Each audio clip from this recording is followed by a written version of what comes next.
Hello and welcome to today's webinar. Those of you who don't know me, I'm Masood Raja, and today we will talk about mostly some tips about graduate studies as international students, either in United States, Canada, or any country beyond your own native country. Now, this was requested by one of the viewers of the channel, and I thought I could incorporate my own personal experiences in it. And I hope that we'll get some questions, but I will briefly share my own experiences first and then see what you have to say about it. Now, I came to the United States in 1996, but I didn't come as a graduate student. I applied. My degree then was from Pakistan Military Academy, and it wasn't accepted as a full degree, so I had to apply for an undergraduate program. And then I got accepted, did my 2 years undergraduate, did my master's, and then did my PhD. And then after I finished my PhD, that is when I decided to apply for jobs over here. And I can explain that entire process, but that was my trajectory. And as an undergraduate and graduate student in the US. Now, at that time, the application process from Pakistan was quite complicated because there was no internet. So what you had to do was you had to make an appointment somewhere in Islamabad or elsewhere with a Fulbright office or some other US office through the embassy to get the college catalogs. And what you'll do is you'll get the college catalogs, then read through different programs, find out their application deadlines. Then you'll have to write to the college so that they could send you the application materials. So they will mail you the application materials, you will fill them up, you'll meet all their requirements. Everything was done through mail. Occasionally, you could send a fax. And then after the entire process was complete, then if you got admitted, then you'll go and get your visa and come to United States. So that was the process then. So, hello. So what I want to explain first is the process now, at least for the US research universities, if you're going to apply for a PhD, and then go into what to do with that PhD. So most US research universities only accept PhD students in the fall, because the fall semester is considered the beginning of our academic year. Part of the reason also is that it's only in the fall semester that we know what our funding is and how many PhD lines can we accept. Now, no respectable university will offer you a PhD in humanities and then expect you to pay for it. No, we only accept the number of students that we can fund. Very rarely will we accept a student who has funding from their own nation or some other source, but even they have to make it on merit. But we only accept students that we can fund. By and large, I went to Florida State. Florida State accepted 6 graduate PhD students every year, 2 in creative writing, 2 in literary studies, and 2 in rhetorical studies. And these were all 6 candidates who were fully funded. So that's generally the criteria. That's why the admissions are in the fall, because somewhere in March and April, we find out what funding would be there for, we call them the graduate lines. So that's why the application deadlines are either in December or latest by January, your applications need to be in. And now, thankfully, because of internet, all you need to do is go to a university's website, look at admissions, click on international admissions, and follow their instructions and provide the materials that they need. Now, somewhere in March is when the graduate admission committees meet and we look at all the materials. Now, the most important part of your package is your writing sample. That is the one we would look very carefully. Of course, you have to have the basic GPA, you have to have the GRE score, but the writing sample is the most important part. Then are your 3 letters of recommendation. Don't ask anyone who doesn't know you well to write a recommendation letter. These are the 2 things, intangible, but that decide for us who's a good candidate. And then by about April or May, the latest, we inform the candidates that you've been accepted into our program. Here is the package that we have for you. Please tell us in 2 weeks whether or not you would like to come or not. So within 2 weeks, if you get a confirmation, then the international office of whichever university you've applied to will get in touch with you. And that is the point where they will ask you for finances. And so that's when you tell them, here is my letter from the university, which says this much will be paid by the university. Here is my bank account, which says I can cover the difference. We do not consider, legally, we are not allowed to consider the ability to pay in our decision making of graduate students. Okay, that is never considered. This person is applying from, Kenya, can they pay for it? No. All we consider is, do they have the proficiency in English language? Do they have a good writing sample? Have they taken their GRE and TOEFL? And, are their letters good enough? So we only look at merit, not the ability to pay, or we cannot discriminate on the basis of national origin, religion, sexuality, gender. None of those criteria can be discussed in an admissions committee. So that's generally the process. Very rarely would a university accept someone in spring. So when you get a decision in March, you will be joining the university in August.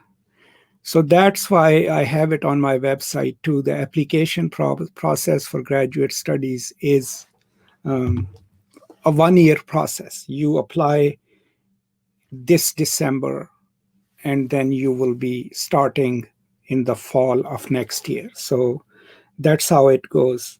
And I also have materials on my website which explain this process.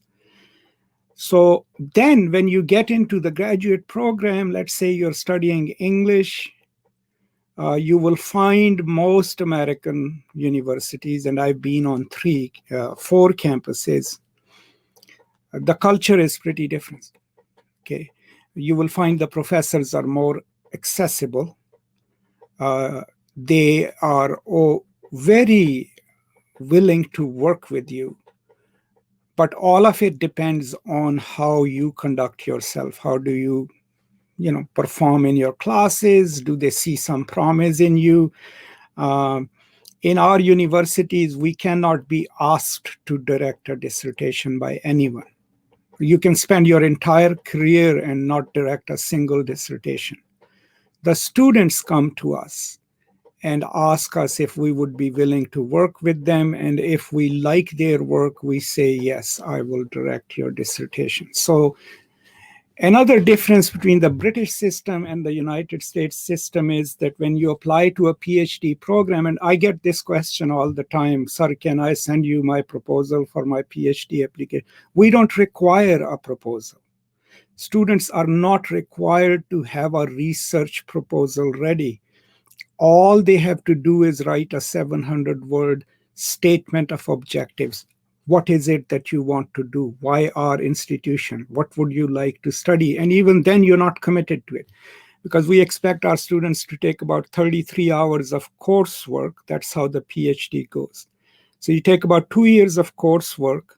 Within that, there'll be certain required courses, and then most of it would be electives. So that's the time when you get the general knowledge of the field, and then you also take some specialized courses in your area of interest. After you have finished your coursework, you will move to comprehensive exams. that is when you constitute a committee. So you go and ask a professor with whom you have taken a couple of courses, Dr. Raja, would you be my director? And then you discuss with the professor, what are you planning to do? Let's say Masood Raja agrees, okay, I'll be your director. Then with your professor, you create a reading list, okay, which is your comp reading list, comprehensive exam reading list. Usually, my candidates read up to 200 books, right? And then they spend about a year, sometimes a year and a half, reading for their comprehensive exams. And that is the crucial phase of their training, because that is when they learn their field. They have a primary text list, they have a secondary text list, they have a third area related to their specialization list. And so that's when they actually get to know the field, not through the coursework, but through reading for comprehensive exams. And then when you finished reading, when you're ready, you take your exams. Now, exams are 12 hours, 4 hours each, spread over 3 days, followed by a 2-hour oral defense. And the exams can be really challenging, and so can be the oral defense. After you have cleared your exams is when you move to candidacy. That means you have now become a doctoral candidate and you're writing your dissertation. And then you work closely with your director, decide what topic, you file a prospectus, but we never say, oh, that's not in your prospectus. If the student changes their mind, fine. We're willing to work with that. And then, of course, you go and defend your dissertation. Now, throughout this process, the person you're working with, your mentor, is the most important person, because you need to have a good working relationship with them. And then, because they will see you through. Also to keep in mind is I encourage my graduate students to start publishing or sending out their writings after they've taken their exams and before they've started their dissertation. And there are practical reasons for it. One of them is that they've written all these papers for their classes, right? And now they're at the top of their field. They've read extensively. So now, before you get into dissertation writing, is the time to revise some of those essays and submit them. So that while you're writing your dissertations, your essays are being reviewed. If they get accepted, fine. Because in American market, if you're going to apply for jobs, you cannot hit the market without publications. At the least, even if you're applying for a liberal arts college, 1 or 2 published articles will get you an interview, okay? And for research universities, if you don't have publications, no research university will, even for the entry-level assistant professor position, no research university will interview you. I mean, you will never get an interview. So that's why I encourage my students to publish before they graduate. And by and large, so far, all the people that I've directed have done so, and I have also gone and gotten jobs. So that's the rough process based in my experience at 3 institutions as to how to succeed in graduate school, but how to get in, do your work, and succeed, and how the American system works. Now, the job market, there is a whole process to job searching in humanities, especially in English studies too. So every September, probably next week, is when Modern Language Association will start posting the job ads in their job information list. If you are at any research university getting a PhD, your department will have access to it. You will have access to it through the department. So you go and look up the job information list, and you see, when you look at the job information list, it's arrayed in, you can do different kinds of searches, but the general search is all the subfields of English studies are listed there. the literature of the British Isle, American literature. If you click on them, they will give you further fields: American literature, early American, American modernism. There'll be post-colonialism, American ethnic literature, right? Comp and rhetorical studies. So you click on whichever area of specialization you have, and the jobs will come up. Okay. And then you go and look at those jobs and see what they're asking for. Now, when I hit the market, most research universities would never ask you whether you have the permission to work in the United States or not. It went without saying that they will sponsor your H-1B visa. Now, increasingly, the universities, as you fill the forms, will ask you, do you have the visa to work in the United States? And that's the latest reality of United States. But each job application will ask you for a letter of cover letter, which should not exceed 2 pages. And it should not be a rehashing of your CV. No, you should tell a story. Who are you? What are you about? What you're trying to tell in a cover letter is, this is who I am. This is what my dissertation was about. This is what I see myself doing in the future. And then you have to reassure them that you'll be a good department member. Just 2 pages, every word on those 2 pages counts. And they'll ask for your CV. These are the 2 things that they will ask for. Some universities will also ask for a writing sample and 3 letters of recommendation at the same time. There has to be a letter of recommendation from your dissertation director. Also, you have to have at least 1 letter that addresses your teaching. So it has to be from a professor who has observed you teaching, right? These are some of the technicalities of the job process. So you send in your applications.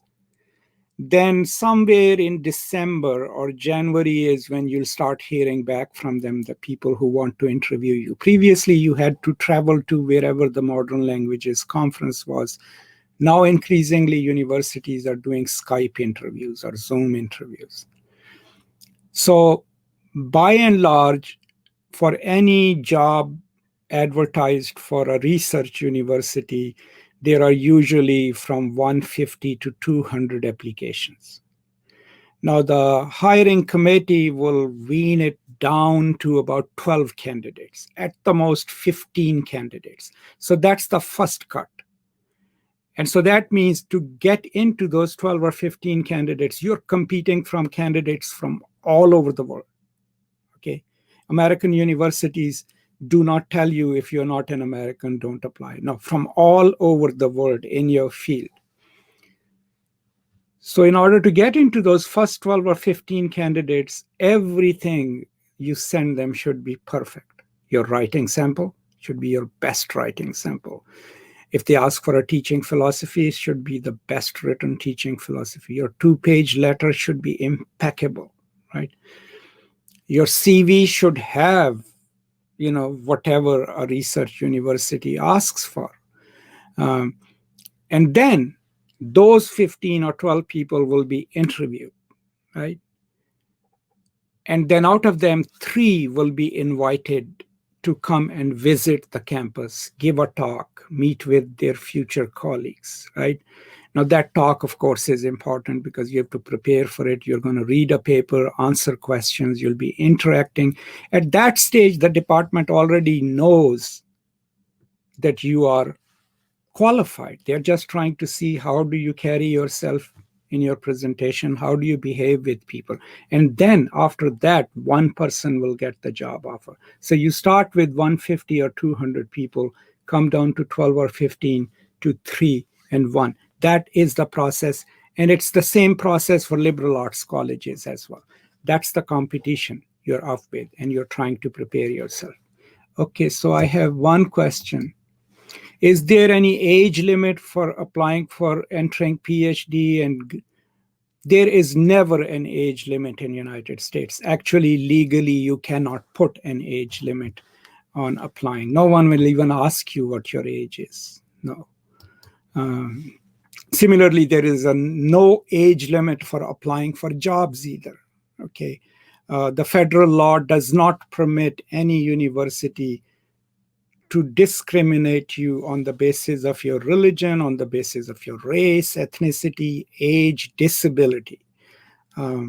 So important thing is there is one thing that no one can deny or no one can belittle, and those are well-placed publications. If you have them, you will get noticed and you will get interviews. If you have no publications, then you're already at a disadvantage. Because look, if people are looking at 200 applications, and these are all people who have full-time jobs, they are on a search committee, and if it's a research one or a comprehensive, they already know that they will not consider anyone who has no publication. So the first thing you do when you look at applications is you look at the CV and see, has this person published? So the first cut is always those who have not published but sent in their applications. You put them on the side. You don't need to consider them. The second stage then is, okay, here are the 60 people who have published. Then you look at the quality of the journal in which they have published, right? And that makes the second cut. Then you're left with about 30, 40 people. And those are the 30, 40 people that you read carefully, their letters and everything else, and see how you want to grade them. So by the time you walk into the hiring committee's meeting, each one of us is expected to bring top 15 candidates, right? And so then we go into the meeting, we say, here are my 15 people. This is why I placed this person first. This is why I placed this person second. We talk, we discuss, and we walk out of the committee having decided our top 12 list, and then maybe 2 or 3 reserves. And that's when the committee chair calls the 12 candidates and sets up interviews. And then very rarely, if the first 12 do not give us something good, that you go to your reserves. Most of the times the job market is so competitive that you just hire from the top 12. So that's the process. All right, any other questions? There aren't a lot of people here. I guess this is too specific a topic today. But if there are any other questions about this topic or anything else, please send them my way and I'll try to answer them. I'm trying to see if I can see this, okay, because sometimes the questions show more earlier on the app itself. So we'll see. Okay. Okay, so I have one question that's not showing up over there, and that's from Kenya. Hello, doctor. Watching from Kenya, how does one decide on where to publish, bearing in mind that some publishers are out to make money and never to help postgrad? Okay, so as a thumb rule, in humanities, if a journal asks you to pay, don't publish with them. Because of the market nature of the world in which we live, these people, I'm a strong proponent of open access publishing. But the sad thing with that is that a lot of people who are out to make money, they've created a lot of fake journals. And what they do is they name them American Journal of this and Canadian Journal of that, and they put fake editorial boards there. A few years ago, 2 of the biggest publishing mills were in Gujranwala, Pakistan, right? So do your research, right? How do you find out what are established journals, right? First are the mainstream, publishers. If it's a Taylor and Francis journal, you go to the Taylor and Francis website. If it's an association journal, like PMLA, Journal of Commonwealth Literature, if it's a journal affiliated with the university. But the thumb rule is if a humanities journal asks you to pay, don't publish with them. Chances are they're a scam journal. You can also do a search online for a journal and ask it, is this a scam? Now, a few years ago, there used to be a list published by a librarian, which was called Beale's List of Predatory Journals. And you could always go to his website and find out which new journals as he added to that. Sadly, he got sued by some, publisher, so he had to take the list down. But still, do your research. But as a thumb rule, if a humanities journal asks you to pay, 90% cases, they are fake. Because I have never experienced in humanities a journal that asks me to pay for publication. In sciences, it does happen, right? Because the scientific journals do assume that people publishing their research have grants. And when you write a grant, you write subvention fees in there. So you pay $4,000, $3,000. But in humanities, no.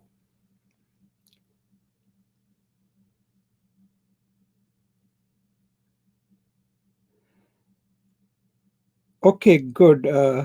I have one from Chandra. It's not. Okay, so here. So it's oh, great. It's the Teachers' Day in India. So thank you so much for that. I'm glad that I'm included amongst your teachers. Okay, so how does one structure a journal? So I for publication. So I guess you mean how does one structure a paper, right? I have a whole set of presentations on that. There are 4 lectures on how to carry out research, how to structure an article. Please watch them. When I post the edited version of it, I'll post a link to those videos in the description. But I do describe the basic structure of a paper and how to go about it in quite a few of my lectures. But the best way to learn that, I mean, a lot of people ask me this question. The best way to learn how to structure a paper is to actually go and read papers in your field, right? No one can, even if I sat in front of you or stood and said, here's how you structure a paper, you're not going to learn it, right? But if you go and read a few papers in your field, right? And as you read them, ask yourself, okay, how does this person structure this? How does he or she start the argument? What are the methods in which she draws attention to different aspects of his or her argument? Now, here in United States, every undergraduate has to take 2 courses on scholarly writing or just simply writing, right? And then in grad school, every single PhD student has to take a course on scholarly writing, where all they do over a semester is write a paper, right? And in the process of doing that, they learn all the techniques. Now, I don't know how it is in what is it, Kenya? But if it's not being offered to you as a course and no one is mentoring you, I would say read as many articles, scholarly articles in your field, and then take notes. How does so and so write this article and argue his point? If you are from Kenya, read Ngugi Thiong'o's Decolonizing the Mind and see how does he set up his argument, some of his arguments, and that's how you try to emulate it. And then eventually, as you grow in the scholarship, you develop your own style. But reading published articles is the first step in learning. Good questions. All right. There are some new comments. So, but I do have videos on it. And if you just do a search on my channel on scholarly writing, the videos should show up. Or just go to the playlist, which is about academic pedagogy and academic learning, and they will show up. I have some live lectures that were recorded by the people, and then I have some lectures that I've recorded sitting in front of a computer like this, and I think those should be helpful. Okay, any other questions? Not getting many. Okay. So Usman, Sometimes journals don't publish the research articles and say that should write name of your supervisor. If we include our supervisor names as co-author, they take advantage and make it their own. I don't know what journals are you talking about. I have never encountered a journal like this, at least here. I understand that there are journals in Pakistan and India and elsewhere. I also know the practices both in India and Pakistan where the professors um, actually insist that their students should put them, the professors, as the first author. I just corresponded with a student from Pakistan whose paper we are going to publish in Pakistaniyat. And at the last minute, she said, well, could you add this person as a co author? And I said, who is this person? And she told me that was her supervisor. And we never heard from her during the editorial process. And I told her that as a policy, we do not list the non corresponding author as the first author, right? We will list the non corresponding author as the second author. But I know through experience that professors in Pakistan do that, which is terrible. I could get legally in trouble for doing that unless me and one of my students actually did our research and co-wrote a paper. But if I just asked my student, add my name to your paper, first of all, what does it do for me as a scholar? I had one student from Pakistan that I had helped in writing a paper, just gave him suggestions. And about a year later, I get an email from him, and he's like, Dr. Raja, I'm about to publish this paper, and I have added your name as a co-author. And I was like, why did you add my name as a co-author? I didn't write the paper with you. I don't know what the final version is. Why would I want my name on a paper that I don't know whether I agree with it or not? So please don't put my name there. And he said, I'm sorry, that's what my professors expect of me over here. So if a journal tells you that you need to put your professor's name next to it, don't publish with them, right? Obviously, they're a scam, or they are run by people who want to scam graduate students into. And if any journal does that to you, if they take your paper and steal it, be careful, publish somewhere else. I mean, that's all I can say. But as I said, do your research, find out if these are legitimate journals, and then submit your work to them.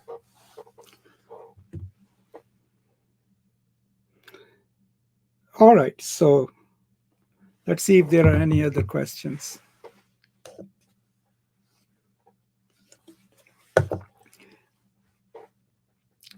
So, I mean, for publications, target the leading journals in your field. So my strategy, and I haven't written many articles lately because I've been mostly focusing on books, is that you always write your article for the best journal in your field. That's the target, right? And then you send it to them. If they turn you down, fine. You take the reviewers' reports, you revise it, and then go down the road. Send it to another journal. Sometimes it will be the third journal that will publish your article. But you write it at the highest level of abstraction and then see who publishes it. Most journal articles, sometimes they take a year to publish, sometimes more. For one of my articles that was crucial to my trajectory as a scholar, because I was correcting a mistake that I had made 7 years ago, I published it in South Asia Journal. I had to wait 3 years to publish it, but I needed to publish it in a prominent journal so that next time if someone says, oh, Masood Raja said this in 2006, I could point to them and say, go and read my revised version. Because sometimes you have to do that. You make mistakes as scholars, and then you go and correct yourself, but you have to correct yourself in a publication, right? So sometimes it's worth the wait. And okay, so I have someone from Nepal. Thank you so much for joining us. And please also share. So we have someone from Kenya. So do share where are you joining in from, because it's also deeply gratifying to know how through this medium we can get in touch with each other. All right. So, what else can I say about publications? I don't know. I mean, I encourage my graduate students to not just be focused on the jobs, right? To also become scholars and imagine themselves, doing something in the world with their work, and also to place their scholarship in the real world issues. So it goes without saying, because I'm a post colonialist, so my field of study is deeply political, but I don't have a very narrow focus. I mean, if you just looked at my books, 3 books, they're all on different subjects, all related to issues of justice and all. And my forthcoming book probably is the only one that is purely focused on literary studies itself. Uh, but go with your interests. Oh, cool. So you're Phoenix, you're from Spain. Great. All right. I see your comments on the channel also every now and then. So thank you so much. So tell me about yourselves. Okay. So are you in graduate school, or are you a scholar, student? Just share. Same with you, Usman. And I don't want to say, how do you say this? Jacko Java, right? I hope I didn't mutilate your name. But please share, what are you doing? Same for you, Chandra, Yogendra. Are you studying? Are you graduates, undergraduates? So, in the field of literary theory, of course, Critical Inquiry is the top journal, right? Boundary is another journal, where you can, you know, and Public Culture, you know, these are the journals that deal with theory. Then, of course, is in post-colonial studies, Journal of Commonwealth Literature, um, Journal of Postcolonial Studies, uh, Postcolonial Text, which is online. And so all of these journals are good journals. Social Text, great. So you are a graduate in your last year. Cool. English Studies. Nice.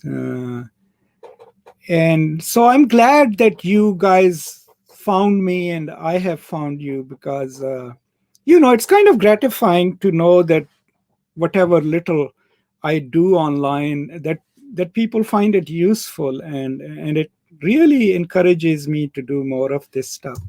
So, Usman, I'm a student of MS English at International. Okay, good. So, Mohammed, I'm an undergraduate student. Cool. So you are way ahead of others. Okay. Oroko, I am a master's student at Kenyatta University, Nairobi. I've just started doing my research. Oh, great. So look, I mean, already there are people from so many different countries. So also, like through my website, it's postcolonial.net. Cool. Okay, great. You're doing literature. And through the channel, also you are free to suggest, any topics that you would like me to cover. Even if it's like more focused, can we talk about this novel, or can we talk about a set of novels? Because if it is within my area of expertise, I'll be happy to do that, because the more of what little I know that I can share, I think the better it is for the world. But I'm delighted that you all, are here from so many different parts of the world. Um, Now, another thing about publications, like you mentioned previously, Oracle, you talked about the structure of a paper. So usually what I encourage my students to do is, okay, introduce your topic, have the primary text that you are going to talk about, then tell us which theoretical lens are you using to see the text and why?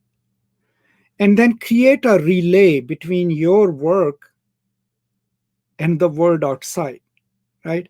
That is the step that most traditional scholars don't take because they just stay with the text. But what, as a post-colonialist, I encourage them to take their debate to the real world. How does this knowledge that I've just discussed help us experience life differently or see it differently? So that's another structure that you can do so that you ground your work in the realities of the world. And if you read any of my papers that are available on my website, you will see that I intentionally do that. That's how I was trained, and that's how I try to train my own students. Okay, you are being very useful. I'm so much interested. Oh, cool, cool. So if you are Phoenix, is I don't know if that's your real name. So I don't know if your master's or PhD in Finita. But if you are masters and you want to consider, working on a PhD, look up our PhD program, University of North Texas, and let me know if you would like to apply there. Any one of you, if you feel like you would like to apply to our program, let me know, and I'll be happy to, show you the process. Okay, so this is Muhammad Imran. I wanted you to talk about the book, The Anarchy by Will. Yeah, I haven't read it yet. But if I ever read it, I will absolutely talk about it. Yeah. That's a beautiful novel, Season of Migration to the North by Tayyib Saleh. It's on my shelf. I read it years ago. And yeah, I will probably record a brief introduction on it. I couldn't really lead a whole discussion on it, but I will absolutely do that. Okay, we have someone from Nikita. I have just finished my undergraduate in sociology, have kind of a heavy question for you. Okay, go ahead, please. If I don't know the answer, I'll just say in an optimistic attitude towards the world when leaving the safety of education and entering the real. I don't know what stage of education you are, but that's a really good question. Okay. A lot of my students right now, especially undergraduates, they are anxious about the world, right? And especially if you've been in college for 4 years and you're entering the uncertainty of the world outside, that can be a deeply troubling thought, deeply troubling. Personally, how do I remain optimistic? I don't know. I have trained myself. I already know that this world is an unjust place, right? And that's what I'm trying to fix, right? But what I've internalized is this idea that instead of just focusing on the things that I cannot change, I will take the little graces that the world offers me, right? A friend here, a friend over there, someone who's kind to me, right? Because that keeps me going, it keeps me positive. And then as you shape your identities, we all construct our identities, sometimes consciously, sometimes unconsciously. What I did with myself was, after I came to United States, so much of the values that I follow, I didn't learn them in graduate school. I learned them from my mother, who was a completely unlettered woman. She could not read and write, but she taught me, besides so many other things, of how to be compassionate, how to be caring. So I brought that with me from my own culture, right? So what I learned is that over the years, I've trained myself that if I want to feel good, not physically, but emotionally, I've trained myself in a way that I have to go and do some unselfish thing, right? It could be anything, recording a lecture and putting it out there, answering your questions. But it really makes me happy when I can help someone. Now, when I was younger, I did that to get their praise, right? We all do that. We crave attention. But eventually it became a mechanism that says, okay, I'm stressed. this person has been mean to me. Now, can I go out in the world and put a smile on someone's face or share something with them? And our mother taught us that, right? Be gentle, be kind to other people, right? But that works for me. It keeps me positive, even though I do deeply political work, right? And I criticize power wherever it exists. But to retain your humanity, I think that kind of attitude has helped me. I mean, after all, it's not an answer for everyone else. But yes, Nikita, that is a heavy question, and I don't think so I've answered it carefully enough. So let's Oroko. I appreciate your help very much. I've gained wonderful insight that will help me as a scholar to finish my. Oh, good. And also, please keep in mind that a lot of people ask me, like when they watch some of the videos, they ask me, like, that I missed a certain point or they didn't get a certain point. The videos are just there to initiate you into. There is no replacement for reading, right? But here is the thing, as you read in the beginning, you'll be intimidated because the vocabularies are heavy, they are specialized. So, keep a record, look up terms. Don't be hesitant to use Wikipedia. I always encourage it. It's an open source. Most of the entries are really good, right? But highlight your books, annotate them, right? And then keep increasing your knowledge, even about little things. I mean, look, this is the theory book that I'm teaching from this semester, right? If you look at it, it is filled with annotations. These are my annotations, right? Every year, I read the same book for my classes, and I have newer annotations, which then forces me to go and look up more stuff, right? And I think that's the best way of learning, right? Do I have a reading list? Absolutely. Especially on postmodernism. Now, if you email me, right, here is my email.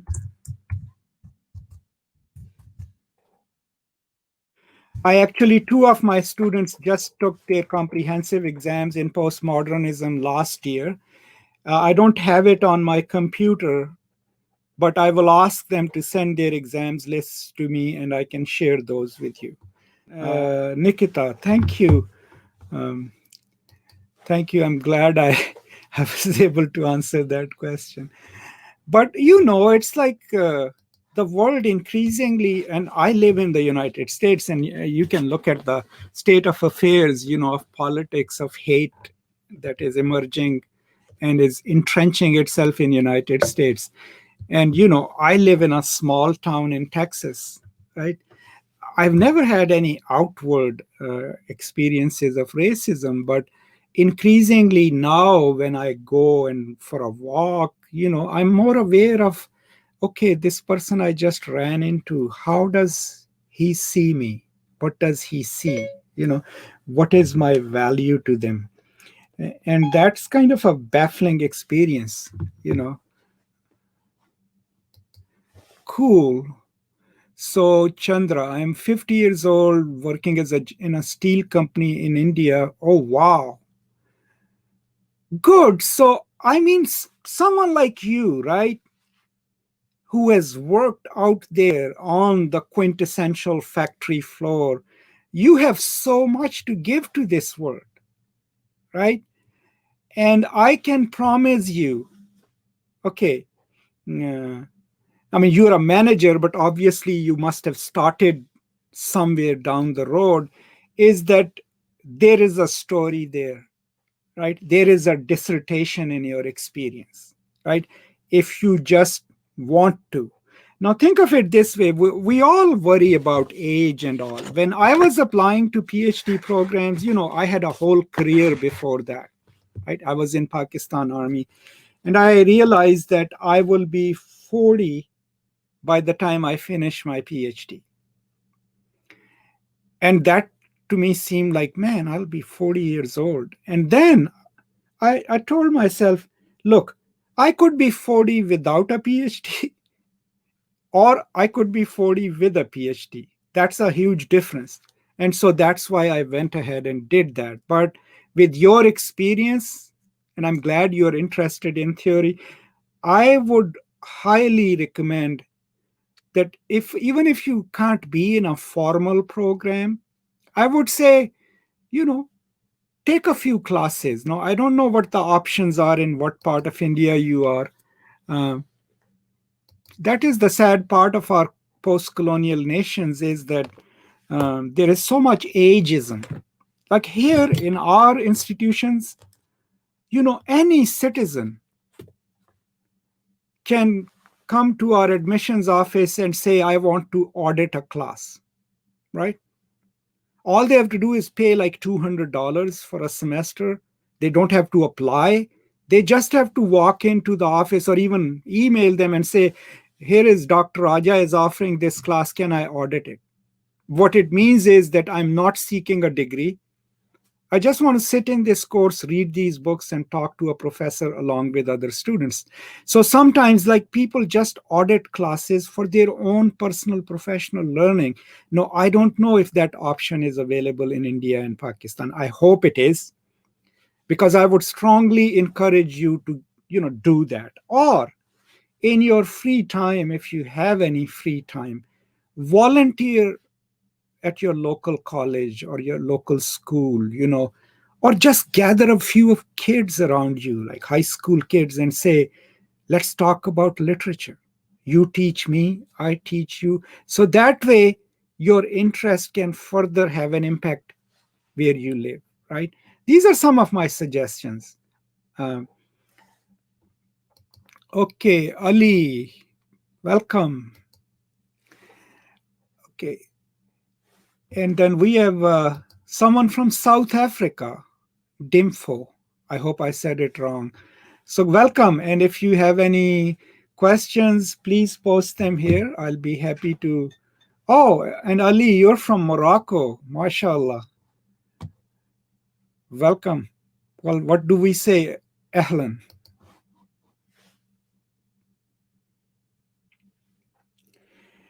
Okay, so yeah, this is, I mean, look at it. Just because of this medium, right? Internet, we have like a whole United Nations here. And I just want to like tell you all that it means a lot to me. Okay, because it allows me to get in touch with people from all over the world, and it's deeply gratifying and it's very encouraging. So Nikita, um, this experience of interacting with all the people, on a Saturday is also what keeps me positive, is because we are from all different parts of the world and we can have a conversation. If you, Chandra, I'm from Pakistan, Chandra is from India. Most people will have you believe that we are enemies, right? At least that's what our nationalist leaders would say, but here we are, you know having a conversation, not just today, but over a long period. So these are the possibilities of human contact and talking to each other, right? Okay, so I hope this was useful to you. But as I said, you can also always send me a message or comment so that we can maybe develop these Saturday conversations into more focused ones, into some kind of a chronological thing where we can learn. Or I have another suggestion, and you guys can tell me. What I can also do is design a course. Okay, let's say literary theory, just as I teach it to my students, right? Design a course, and then every Saturday, we discuss theory like we do in my classes, right? And for our text, we can just use Terry Eagleton's literary theory, right? And a PDF version of it is available online, which you can all download, right? Now, if you want me to do that, a discussion like that, that way, then over a month, over 6 months, we would have discussed the whole book, right? And then further books under that, but then it would become a structured learning experience. Now, we can also do something else. This is just an example. We could pick up Fanon. We could pick up, Decolonizing the Mind, any book, but then do kind of a course thing on it. So let me do some research and find out what is freely available online. But if you have any suggestions, then we can convert these weekly meetings into kind of a structured learning experience. So let me know what you think. Okay, so I will definitely be emailing you something very soon. I'm also in education and I'm very interested in talking to you about this channel. Oh, good. Please do. And I already posted my email upstairs. Oracle. Do the universities in the US have a limit on the number of publications that are required for one to enroll or apply for a PhD? Okay, so for a PhD, we don't require people to have published, especially in literary studies. All we require is a good writing sample, GRE scores, 3 letters of recommendation. If you're from a non-English speaking country, a TOEFL score. But we don't require that you should have published. Now, if you have published in a reputable journal, that will be an added advantage to you as an applicant. Okay, so Usman, it will be good. Okay, so let me work on it a little bit and I'll propose it on the channel and the idea, and then you all can opine about it. So Ali, I am English literature student. I love your works and whatever I want something. Oh, good. Thank you so much. And I am Raymond Williams. Okay. Yeah, I have read him and I have 3 of his books. Maybe eventually I'll develop a lecture series on him, but maybe we could also do kind of an informal course on Raymond Williams. And so that would be really good. Okay, so you all think that this idea of developing a structured kind of informal course that goes over 6 months or 2 months is a good idea. So let me work on it and I'll share my idea in a video, and then you all can, give me your opinions. If possible, we could arrange an online class using Zoom or Google Meet. We could do that as well. Yeah. But the problem with Zoom over here right now with us is that as soon as I bring up people on screen, since our entire university is using our system, it crashes. So even when we are using Zoom for our meetings, what they request us to do is to turn off our cameras and turn off our mics, and we only use comments to ask our questions, exactly what we are doing right now. But I have the ability through StreamYard, which I use to stream these, is to bring at least 10 of you on screen, right? So for future, if let's say we do a class, right, what I can do is if you guys email me, then I can send you the code, right? And if you click on that code, then you will start showing up below here. And then one by one, I can add you to the stream. I will record a brief video mentioning this, and that's the best way for me to collect your ideas. So just post it in the comments, and then give me a couple of weeks, and I will come up with something where we can have something formal, where we know here are the texts we'll be reading. You can read it ahead of time, and that way we can do something more structured, right?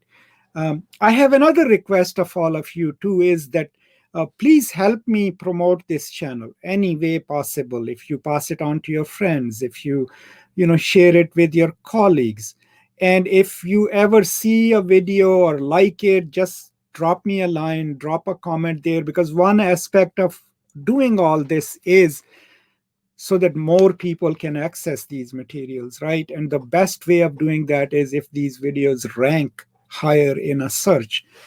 And what my research has told me is that the more comments and interactions are there on a video, the higher it ranks. At the end of the day, I mean, the reason is personal. I love doing this, right? But also, producing this body of freely available work is also about sharing it with as many people as possible. So, okay, we've been going for about an hour, and I think we've exhausted all questions, but the biggest learning point in today's meeting is that most of you like the idea that I should develop a course, right? And announce it to you what my plan is in a video, and then see how you respond to that. And then when that is done, then I'll make sure that whatever we choose is available online so that all of us can read it, right? And then structure the lectures accordingly, in a chronological sequence, so that we can have a conversation about a text. And that way, we can have live lectures. Then, of course, they'll get recorded, and I can edit them and post them back so that we can refer back to them. And if it succeeds, then, for as long as I'm capable of doing such things, we can continue this experience. And also, feel free to invite anyone that you know to be a part of that experience. So that's all I have for today, okay? And I think that will be an exciting thing to do. Okay, so let me see if there are any last minute comments. Okay, good. So everyone likes the idea. So thank you so much for joining me today. And thank you so much for your time from all over the world. And I will try to test where we can at least put some of you one by one on the screen so that we get to know each other face to face as well. And if I decide to do that, then you guys will have to reach me through my email so that I can email you the link, right? And that's the best way to do it. All right, so I'm going to call it off today. Thank you so much for joining me today, and I will see you, inshallah, next week. Okay, so stay safe, especially those of you in hard-hit areas with COVID, and take care of each other as always. And of course, as always, as I end my videos, peace and love.